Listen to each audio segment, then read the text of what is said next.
All right, we've got a good group here, so I think we're going to go ahead and get started. Thank you, everyone, and welcome to this webinar about mobile clinics expanding mental health access to underserved communities. My name is Molly Williams, and I will be facilitating today's conversation, and I'm excited to get to tell you a little bit about this topic and why we've chosen it as a focus of this webinar, as well as a little bit of background on Mobile Health Map. But I'll go through that quickly because I want to introduce you to our speakers and let them spend most of the time talking today. So today our focus is on equity, ensuring that everyone, regardless of their circumstances or their location, can access the mental health care that they need. And this aligns perfectly with the mission of Mobile Health Map, which is to measure, maximize, and communicate how mobile clinics improve health, save equity, save money, and advance equity. And we do that in a few ways. We provide tools and resources to help you measure and communicate your impact. We also work with researchers and frontline staff to evaluate and learn and improve the work of mobile clinics. And finally, we share this information with healthcare leaders, funders, and policymakers, some of whom will be on this call today, to share the unique ways that mobile clinics build trust, increase access, and improve health outcomes. Next slide. Thanks, Michael. This is one of the tools, the most popular tool that we offer, our mobile clinic impact tracker. You can find this on our website, mobilehealthmap.org, and it shows you where all of the clinics are located around the country. You can search for clinics, as well as submit your own data confidentially to calculate your return on investment and life years saved. And collectively, it comes together in the statistics you see on the left-hand side, as well as the description of who we serve at the bottom under people served, and the services, most commonly delivered services by mobile clinics that have registered for Mobile Health Map. And as you can see, the results are quite impressive. For example, we know that there's been more than $227 million returned to communities as a result of the work mobile clinics are doing, and that this reflects a 18-to-1 return on investment, meaning for every dollar you spend on operating a mobile clinic, $18 is returned to that community. Next slide. This is just what I mentioned. If you sign up for Mobile Health Map, you can create your own personalized dashboard where these statistics are generated for just your mobile clinic, and that information is available to you only unless you decide to share it with your funders, your stakeholders, policymakers, and we encourage you to do that, to print out your dashboard and use it to help people understand the impact that you're making in your community. Next slide.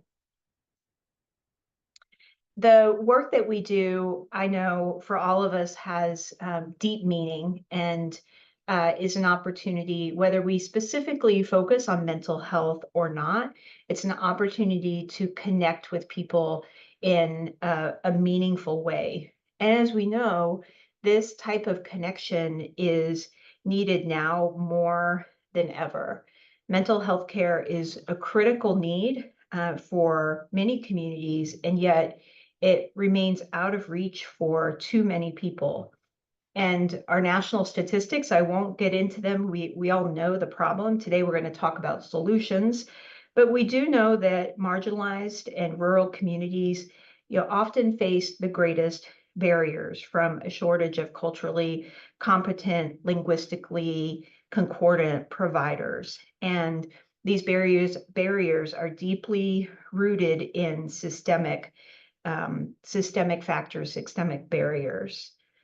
Mobile programs are increasingly seen as a solution to bridge this gap, and we take services, all of us collectively take services directly to the communities that need them the most. So today we'll be hearing from leaders who have pioneered mobile health programs that are helping overcome these barriers. So you can see them here. We'll hear from two programs. We had initially planned on three, but Chaz over there on the West Coast, unfortunately, has had a bout of illness. And so we'll be East Coast focused today, but keep your eye out for more information about what's happening in other parts of the country. And we hope to get Chaz on the line or on our blog soon. But let me take a moment to introduce our panelists, and then we will take it away. So we wish Will well. He is out sick today, but are very glad to be joined by Laura Valencia Orozco and Raynell Walker White. And let me tell you a little bit about each of them. Laura was born in Michoacan, Mexico, and she's lived in Maine for over 20 years. Laura is the Behavioral Health Director and has been with Maine Mobile Health program since 2017. She oversees the program's integrated behavioral health team, in addition to acting as a primary provider of services. She's bilingual in Spanish and English. She has a Master of Social Work degree from the University of Maine and a bachelor's degree from the University of Maine at Farmington. And Laura, thank you again for being here and being part of this panel today. Raynell Walker White has a bachelor's in human resources and serves as the Associate Director of Health Equity Programs at the Family Van. For over 30 years, I'm going to repeat that. For over 30 years, Raynell has improved equitable access to care for hard-to-reach populations. As a community health worker, she utilizes a client-led, strength-based, and relationship-centered approach to care that is rooted in love and compassion. And that photograph you saw a few slides back of the two people hugging each other, Raynell is one of those people, and I think that love and compassion that she demonstrates every day really comes across in that photograph, and I know will come across today in this webinar. Raynell, last thing I'll say, because the bio goes on, Raynell believes in community partnership and is always nurturing new connections and strengthening existing partnerships to improve the health of the whole community. So again, thank you, Laura and Raynell, for being a part of this webinar. And today we'll focus on real world challenges and, more importantly, the solutions and innovations happening in mobile mental health care, from building trust in communities to using technology to enhance access. So with that context in mind, let's dive into our first question and learn more about the amazing work being done to support mental health equity. Laura, let's start with you. Can you briefly introduce your program, including where it operates, who you serve, and what are some of the challenges the population you serve faces when accessing mental health support? Yeah, hello, everybody. My name is Laura Valencia Orozco. I work for the Maine Mobile Health program. We are a health center. I can't hear you. You can't hear me? It's like really, really soft. Oh boy. I'll get a little closer. I'll also is that better? Yeah, that's good, Laura.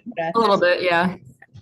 I'm sorry. Thank you for letting me know. Yeah, my name is Laura Valencia Orozco. I work for the Maine Mobile Health program. We are what I like to describe a health center on wheels, where many of our direct services from medical and behavioral health are provided in our mobile units.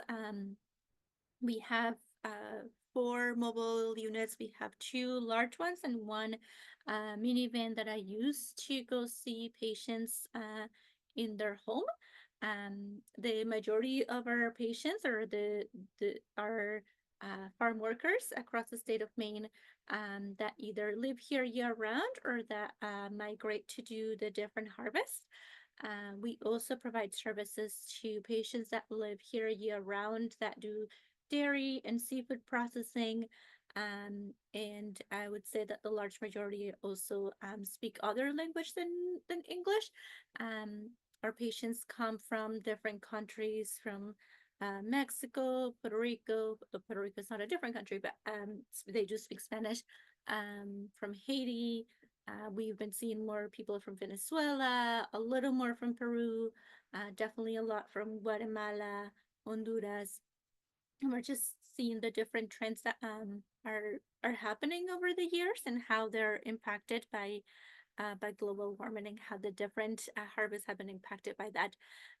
I think there are many challenges with mental health, right? And so one of the challenge is that the stigma that comes with accessing those services, and also the lack of language of how to talk about mental, like the lack of like shared language on how to talk about mental health, where we are often trying to think about like how do we describe our services and how do we provide those services that feels more humanized.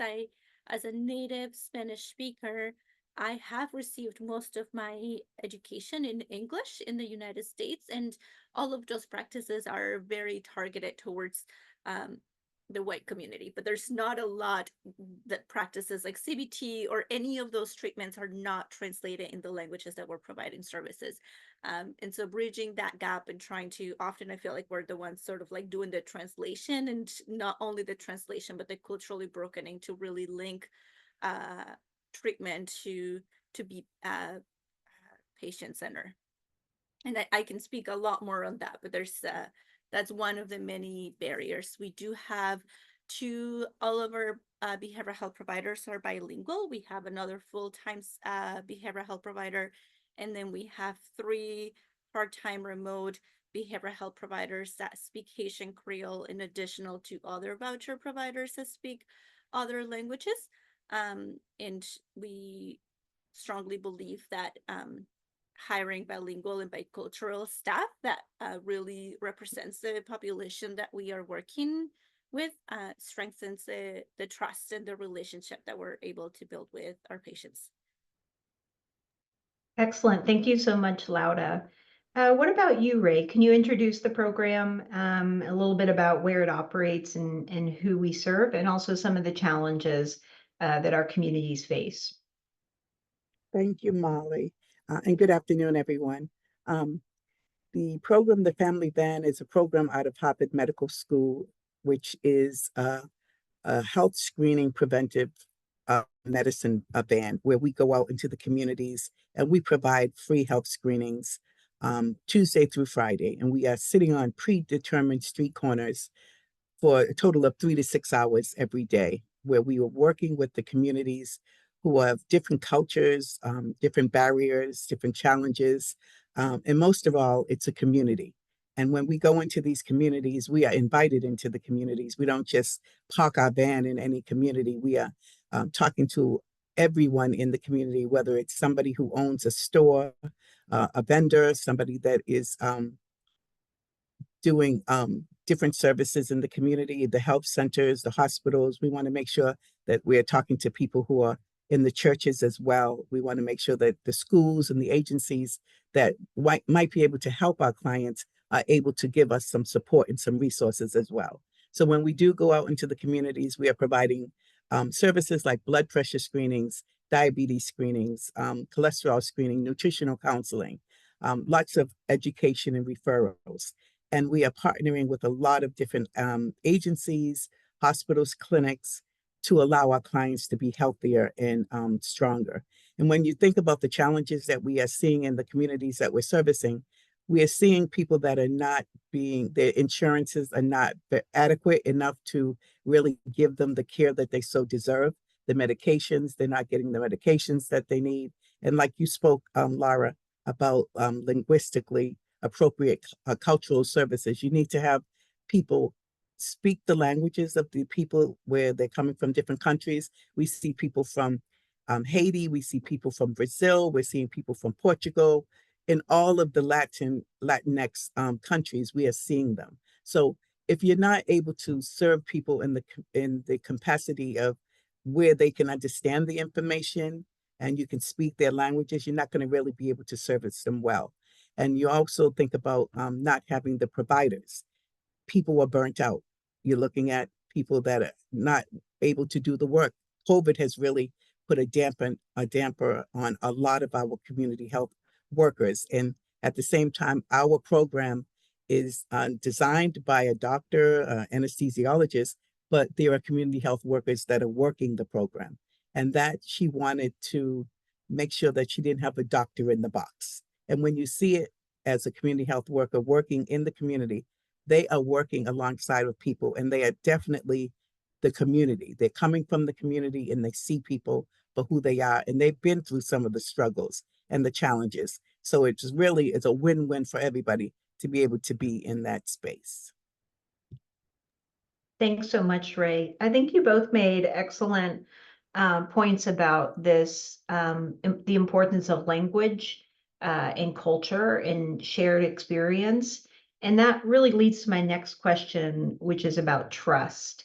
You know, we all know that trust in our healthcare system, trust in our government is at an all-time low.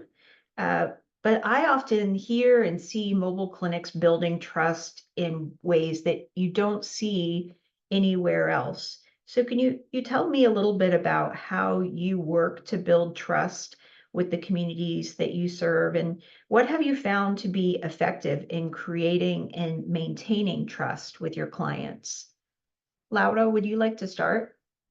Yeah, I think our programs function very similar to your family event. I'm like so looking forward to even learning more about it.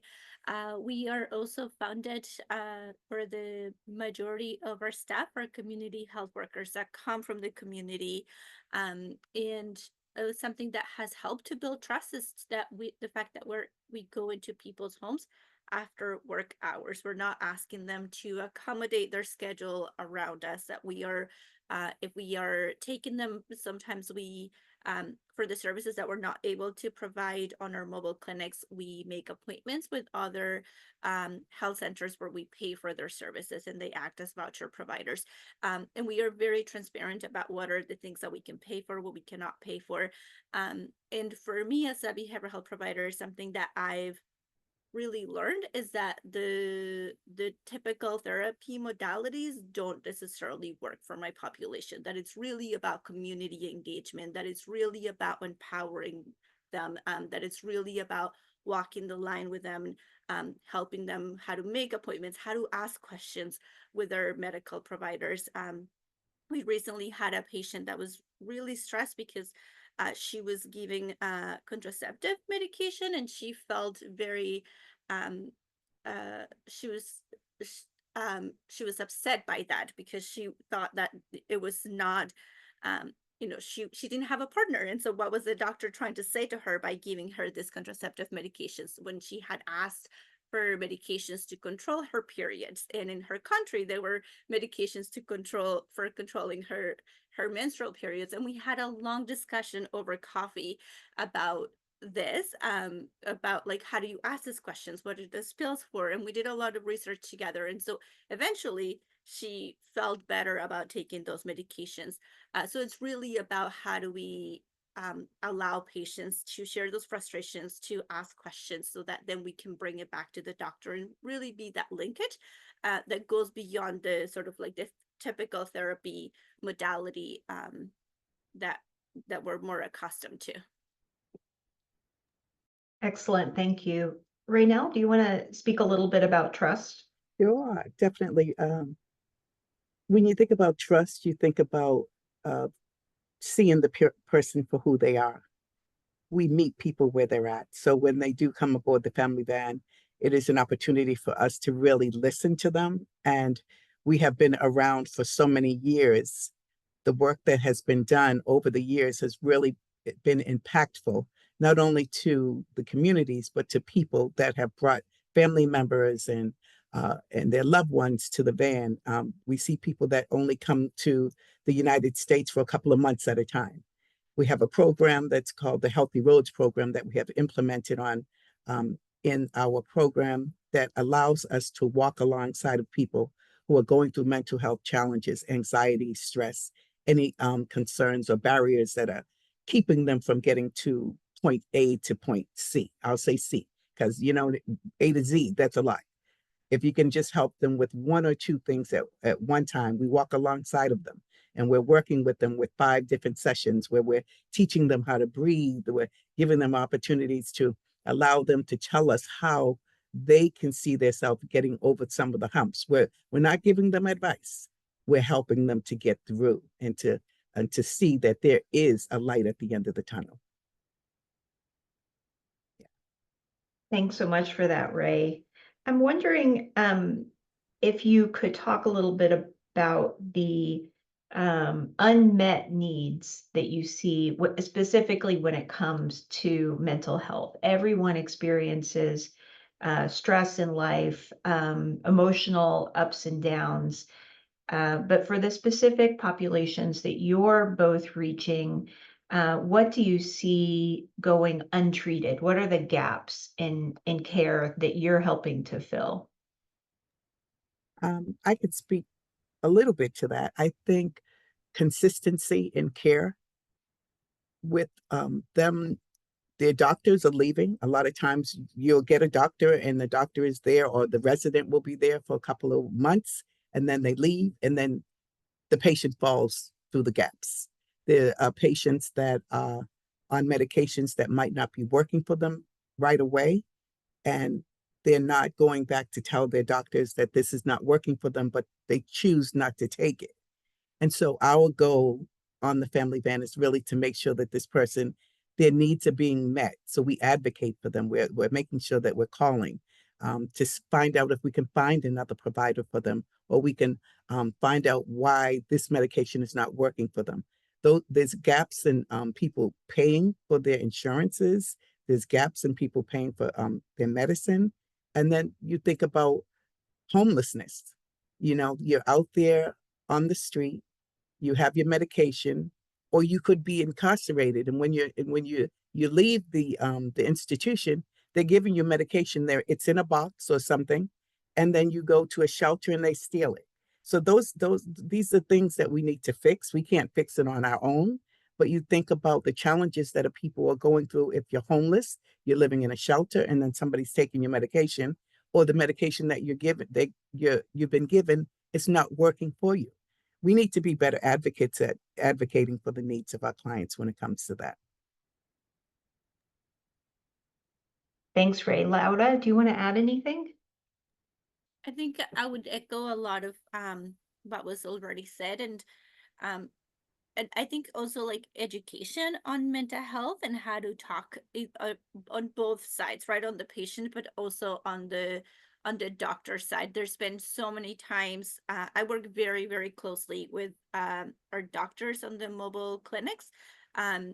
And I try to arrive early and we have a huddle, and so they know what I do, but when our patients go to different clinics, I don't have that kind of relationship. And I see where patients sometimes like I'll get referrals, but it was like the doctor didn't even talk to the patient about making the referral for behavioral health because they did not know how to talk about mental health with them. Or I get patients that are coming to me and saying, I was sent to you and I'm not really sure why. And so really having those conversations and how to have those rich conversations with patients about why taking their medications is important, why going to see a counselor may be important for you, what are some of the things that that can help people be more engaged, where that feel like that's not really happening. Yeah, I really hear that. And I love how, Laura, you talked about sitting down with the patient over coffee to talk about the medicine that she'd been prescribed and maybe why it was different than what she'd been prescribed at home. I mean, how often do we sit down with a provider and have coffee, but that connection comes through loud and clear. And Ray, I also heard you talk about this partnership, this walking alongside folks, being with them through this journey of healing and well-being, because it is a journey. We know it's, it's not a pill, it's not one therapy session. It is a real journey. And I appreciate how you guys walk alongside your clients or your patients in this process. I have a couple more questions, but for a moment, I just want to pause and invite the audience to start dropping questions into the chat. When we get to the Q&A time here in about 10 minutes or so, I'm going to start drawing on those questions. So please do share your questions, thoughts, comments, and we'll have a discussion, a dialogue, all of us together here in just a few minutes. But I'm going to keep going because I still have a lot of questions for y'all. And speaking about this partnership, this relationship and of coffee and connection, no better way for me to connect with someone than over a cup of coffee. Can you tell us a little bit about how you've worked, not just with clients or patients, but with community members and partnered with local organizations to shape and improve your program? Whoever would like to start. Go ahead. Go on, Laura. I'm gonna let you go. I have to say that just like I could not do my work without community health workers, right? They're really the bridge, the gap, or that like what connects us together. But I also could not do my work without community organizations. We have very close ties with whether it's domestic violence organizations, whether it's shelters, anti-trafficking, labor trafficking, Pine Tree Legal. There's all kinds of organizations that we meet with on a monthly basis. And I'll share one example. A few years ago, there was a local DV organization where I had tried to make referrals for a patient. The language line was not working, and there was actually ended up causing more harm than good.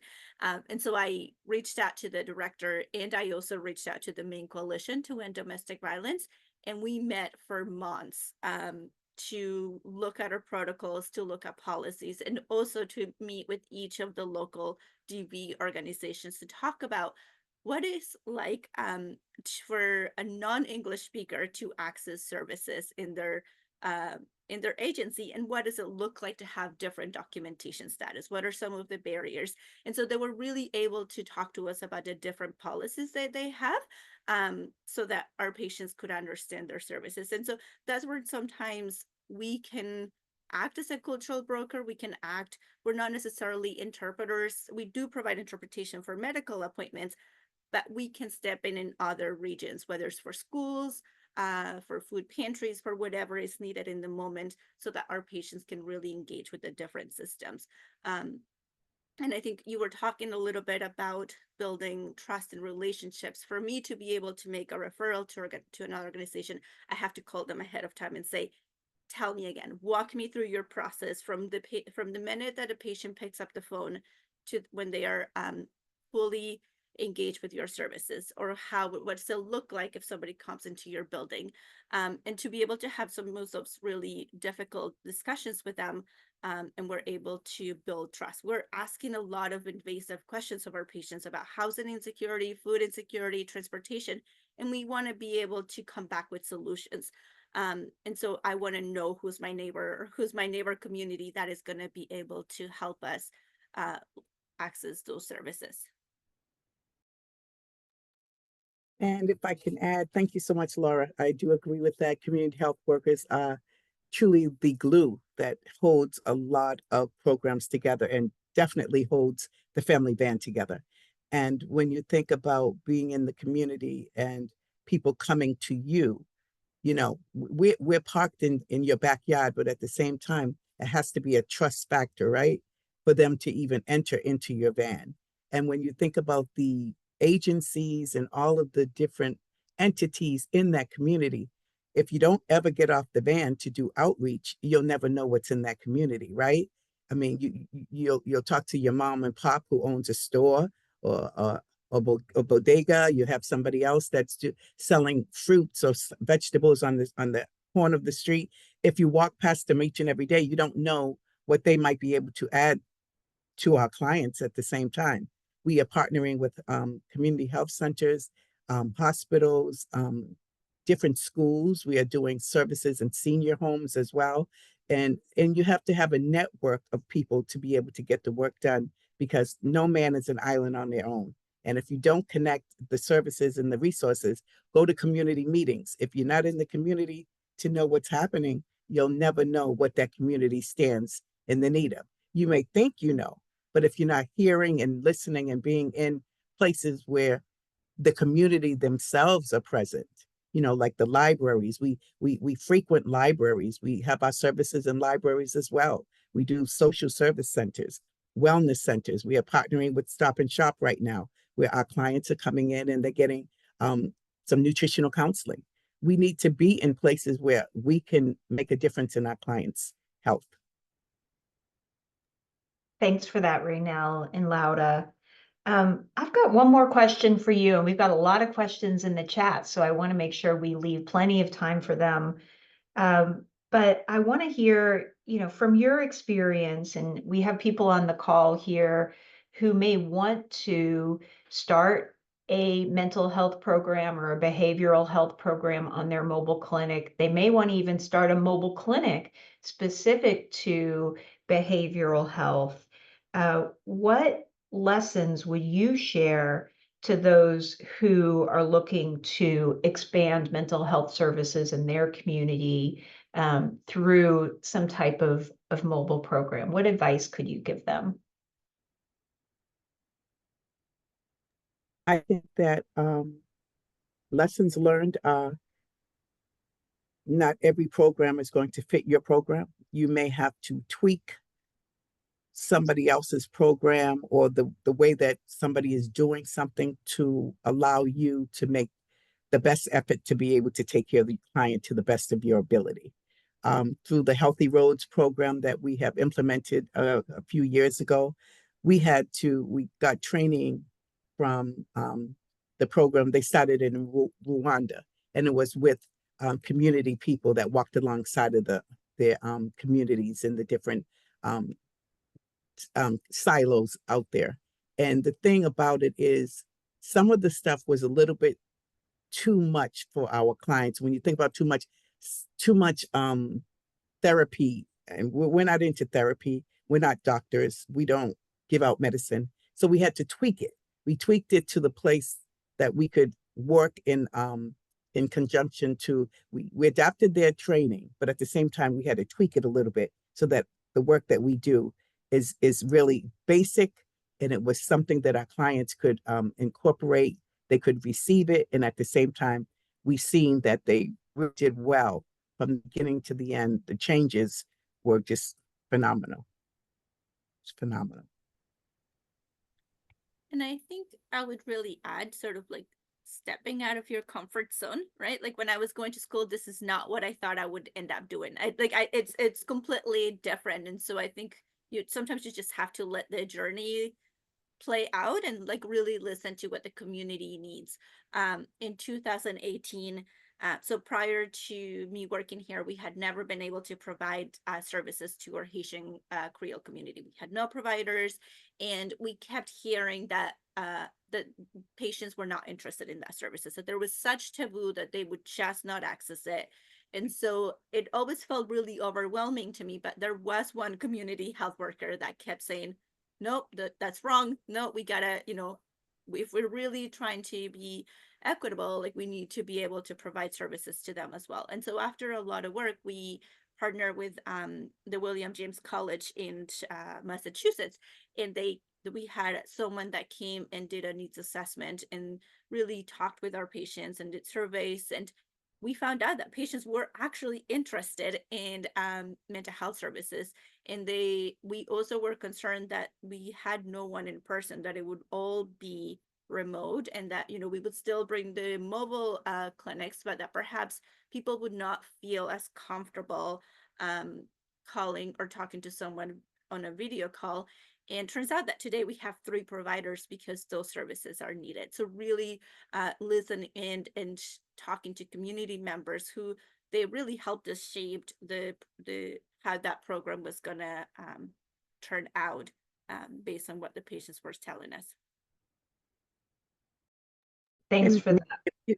if you don't mind, if I could just add to what Laura was saying, the Healthy Roads program, when we do our sessions, we are meeting the client where they're at. So if you want to meet in McDonald's, we'll meet you in McDonald's. If you want to meet in front of the library, we meet on benches, and we do walks in the parks, and we could do a Zoom call if somebody wants to do a Zoom call. And if you're comfortable doing a telephone call, you do that. But it is an opportunity to really just to connect with them. And when you see them face to face, it's just so much different than doing the telecare and the Zoom calls, because you just feel like you're really more closer to somebody when you're with them on a one-on-one basis. Yeah, that closeness really matters. That's a theme I hear throughout all of this, is the connection, the closeness, which, is so challenging in the traditional healthcare system to create, because of the systemic factors and barriers that are built into the systems that we have. And I love that we, as mobile providers, are able to work around the edges of those systems and get people into the care that they need in the way that they're comfortable receiving that care. There are a lot of great questions here in the chat, and I'm going to try to get to as many of them as I can. And we also can, we've got some folks from my team on the line who can try to answer some of them directly in the chat, or we can follow up with you to make sure all your questions get answered. But first, the first question is from Donna, and Donna's asking about closing the loop. So when you make a referral for someone to get follow-up care, how do you follow up? How do you know that the patient has gotten the care that they need, and you've been able to close that loop? On the family van, the client will come back.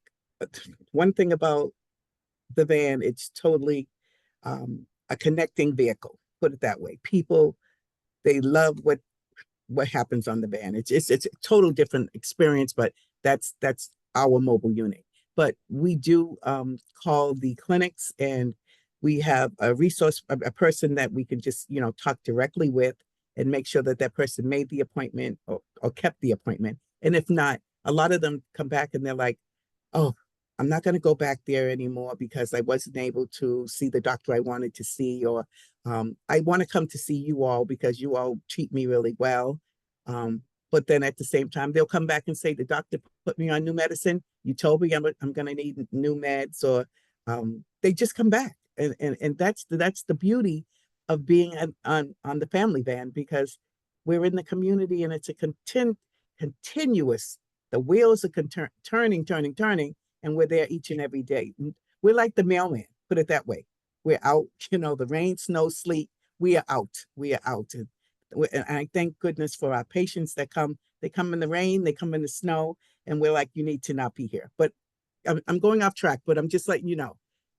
They come back, they let us know, and at the same time, we have our referral network where we are connecting to the hospitals and the clinics to make sure that this patient definitely kept the appointment. I think for us, it's still, there's a lot that follow up that happens, and it is a little more challenging where we don't have set locations, right? As we go to the patient's camp, or, that it's where they'll be for, depending on the harvest. If it's broccoli, it'll be like closer to 6 months. If it's blueberries, it'll be 4 weeks. And we don't know when they're leaving and they're coming. So it's our clinics are really just like a moving target of trying to like figure out where the patients are going to be next. And so that's where the follow-up sometimes can be challenging. What we do is that after the day after the clinic, we do a huddle and we go through patient and we make the appointments for them. And then we usually because we also pay for the services that they provide that are provided by other clinics, that really helps when we are removing the burden of the payment for patients that are more likely to go. And then we'll also provide the interpretation and the transportation. So we try to gather as much information from patients so that we can be the ones taking them to the appointment and then do the follow-up that way. When it becomes challenging is for more like specialty appointments or screenings where they may not be here long enough to do the follow-up. And that's where they might fall through the cracks. The other thing that has been really helpful is that we can provide medication. We have our pharmacy on our mobile clinics, but then we can also send medications to Walmart, and we can pay for their medications up to 6 months, so that if they're not able to do the care, or they're not able to see a provider once they leave Maine, they'll at least have their medication. So we've definitely had some successes, and we've increased our programming on the mobile clinics. Like now we have phlebotomy, so that we are not sending as many referrals to hospitals. But of course, there's still things that we can't do on a mobile clinic. And we try to remove as many of the barriers so that patients can feel comfortable going. But there's still a lot of challenges when you're working with populations that are constantly moving. Yeah, thank you so much for that. There are a few questions about logistics, and so I'm wondering if you can help our audience understand a little bit more about how this works. So how often do you go out into the community? And do you rotate sites? Also, what have you found to be the best way to advertise your locations? Especially to people who don't have phones. So how does this work exactly in terms of where you go and how you let people know that you're going to be there? For the family van, we are in the same spot, Tuesday through Friday, different sites, but the same spot. Tuesday, we're in the same spot in the morning. Wednesday, we're in the same spot for the day. Thursday, same spot Friday. And the thing about it is, people know that we are out in the community. We have Instagram, we have Facebook. We do outreach. We are out in the community. We work alongside of volunteers as well. We have volunteers that volunteer with us for a whole year at a time. We have medical clerks that do an internship with us as well. But with that being said, because we have been in the community for the years that we have been there, people know about us. And so we're leaving our information in the stores, the grocery stores. We're going out, we're meeting people where they're at on the community. Somebody may not want our information. They'll say, oh, I have a doctor. Can you give this to somebody that might be in need? We are working alongside of churches. We're working alongside of the Boys and Girls Clubs, the Ys. You just have to get out there, be on your feet, and talk about your program. And like I said, we are in the same spot every week, so people know. They'll call us and they'll be like, are you coming out today? Because it might be snowing. And they'll be like, yeah, we're out.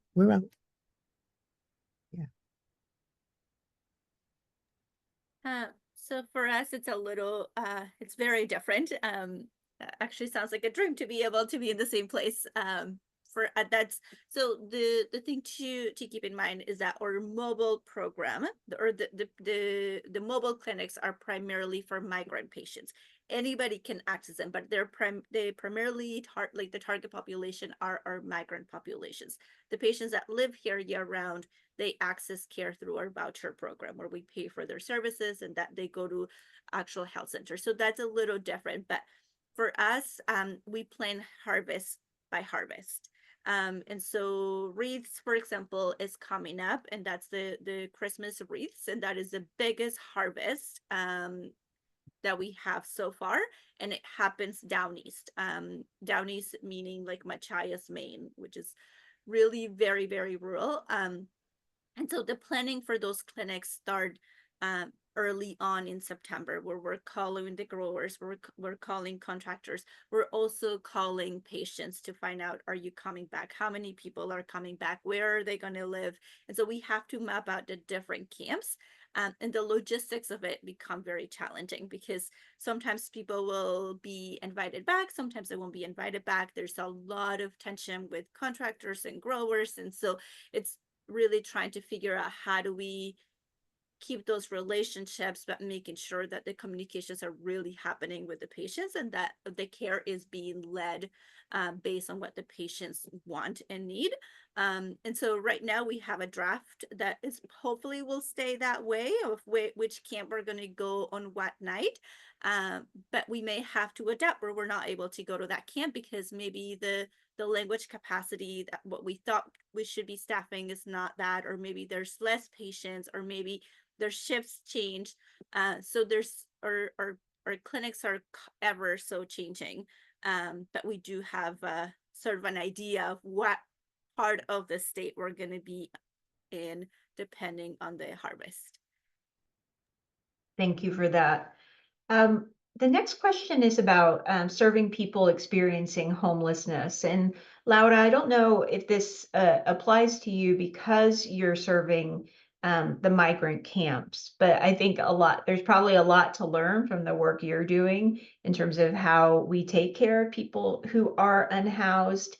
And I know Will from Chaz, who had planned today, serves a population where a lot of people are unhoused. So again, he wasn't able to join us, but we are hoping to put out something, perhaps an interview or a blog with their information because they're doing some really innovative work, especially around delivery of long-acting antipsychotic medication, which we know can be truly life-saving for people with severe mental illness.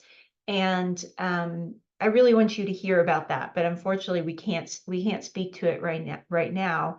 Raynell, I'm wondering if you could say a few words about clients that you see who are experiencing homelessness and how caring for them is different or similar to caring for other clients.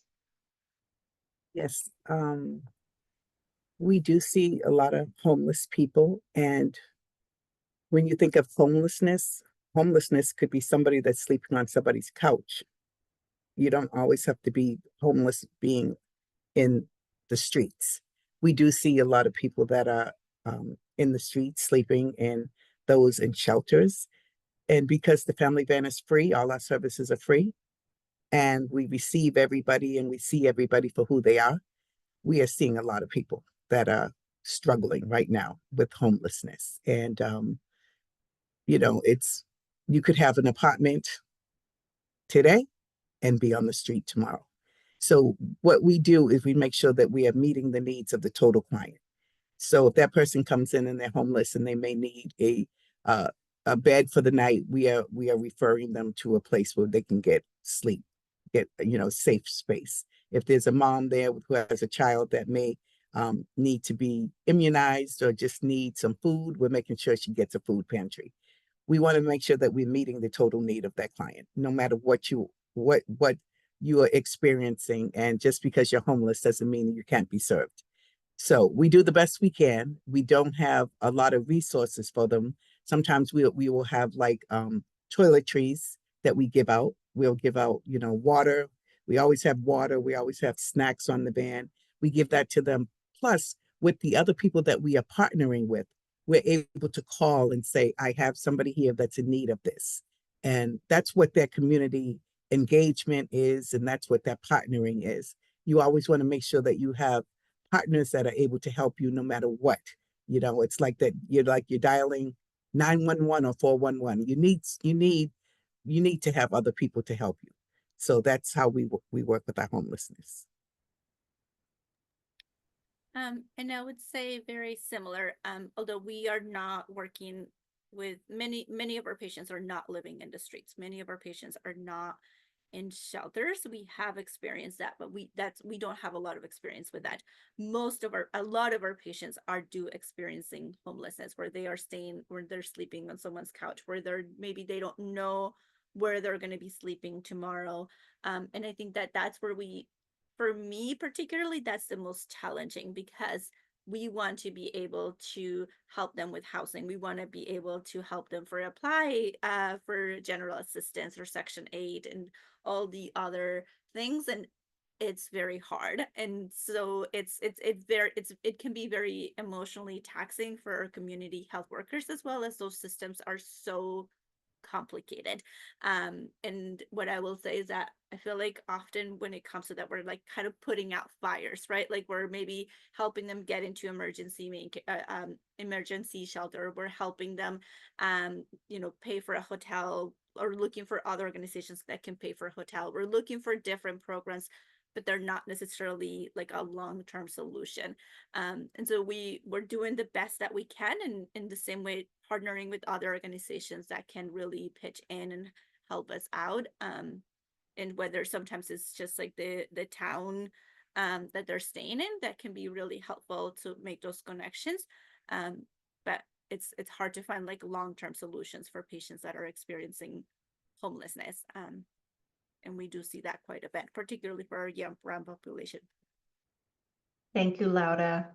We have just a few minutes left, and I want to scroll back up to the top of the question list because we received a wonderful question from Kyle Norris. Thank you so much for this question, Kyle. It says, I would love to hear about moments of beauty, brilliance, or joy that you witness in your work. Thank you. Beauty, brilliance, or joy.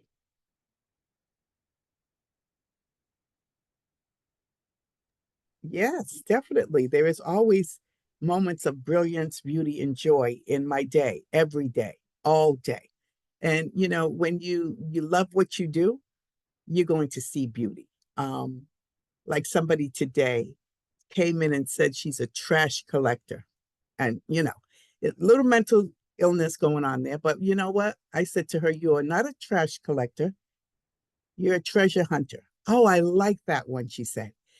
My thing is that you can see the beauty in all of us, right? I mean, somebody may be challenged with a mental disorder or anxiety, or their caregiver, and they're really struggling with taking care of their loved one. If you can't bring joy into their day, I mean, a smile, that just sets it off for everybody, right? If you can't see somebody for who they are, give them a smile, a touch. People are, they're lacking that. They're lacking the human connection. So I see the beauty. I don't know. I just love the work that I do. And I think when you've been called to do the work that you do, you get to see the beauty and you get to see the joy. I've taken pregnancy tests on women many years ago. Their children are coming back now. They're having children. Most recently, somebody came and they brought their daughter's children that I did a pregnancy test on her.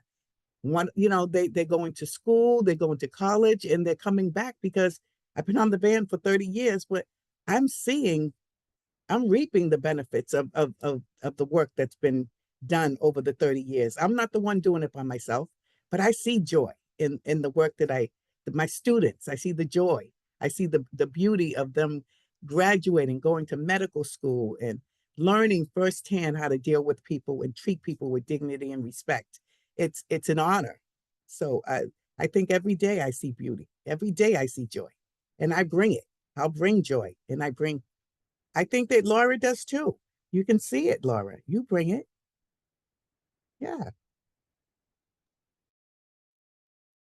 Thank you so much for that, Ray. Laura, do you want to share a moment? Yeah, I love this time of the year, and I love this time of the year not because of the weather. I come from like warm weather, so it's not the cold that I love, but something that happens around between September and now is that a lot of our year-round patients, and also our migrant patients that are harvesting vegetables, they often give us food of what they're harvesting, right? I think I was saying earlier that I'm like sick of apples because we've gotten so many apples and patients are so very generous. Um, and we also have patients that are growing vegetables in their gardens, particularly our dairy patients that live here year round. And so And this time of the year, I travel in my van, and it's just me because I'm, it's a mental health provider. So I go from house to house to provide the services. And I'll be like, oh, I got apples because we got an abundance of apples. And then some patient will be like, actually, I have all these tomatoes. You want? And so it just keeps adding to, like, now I have eggs, and then I have corn, and then I have squash, and I have all these things. And I have to really keep an eye. Now it's like the van is finally empty because now it's really cold for that. But it gets to a point where it's just like a whole vegetable stand in the van that I have, and we don't have a lot of space. So we're like doing the session in between, like, all these vegetables that people are growing in their garden and that people can just take or leave or whatever they want. And I love that piece that patients are so giving, and that they're just wanting to share resources with one another, that they don't even know each other. It's not like I'm saying I'm giving it to so and so. They just know that they can leave whatever they want and they take whatever they want, and I love that. Thank you so much for that, Lauda and Raynell. I think that's a great place to wrap up. Thank you again. Michael's going to pull up a couple of closing slides, but thank you so much for the work that you're doing and for bringing that joy to the community and bringing us joy today to hear about it. It definitely warms my heart, that spirit of generosity that you offer and that is offered in return from your clients and your patients. A couple things I want to make sure everybody knows about before we wrap up. First, Mobile Health Map is launching what we call a Mobile Health Impact Accelerator. And we encourage you to visit our website, learn more about it, and apply by the deadline, which is December 6th. And the members of the accelerator will receive 6 months of expert coaching from our team. And we'll really be focusing on needs assessment, how to better understand the needs of your community and tailor your programs and your evaluation efforts to those needs. We'll also offer an information session on November 9th if you want to learn more about the opportunity and how to apply. And then finally, I want to encourage all of you to follow us on social. I know many of you already do. That's how you heard about this webinar. But if you don't already, please sign up please follow us on LinkedIn and Instagram. We're also on Facebook. We also offer a newsletter that you can sign up for on our website. But we want to stay in touch with you. We want you to stay in touch with us. And Michelle, thank you so much. Michelle has dropped a whole set of links in the chat, and we'll keep the line open for a minute so you can copy and paste those links and get connected to us on social and on our website. And finally, you can learn more about us by scanning this QR code or going to mobilehealthmap.org. Again, thank you so much, Raynell and Lauda, for sharing your experience with us today. And thank you for everyone working behind the scenes to make this webinar possible, to the Mobile Healthcare Association and other partners for helping to promote it, and to all the community health workers and mental health care professionals out there who are caring for the populations that we serve and helping to advance mental health equity. Thank you so much. Thank you for having me. Thank you.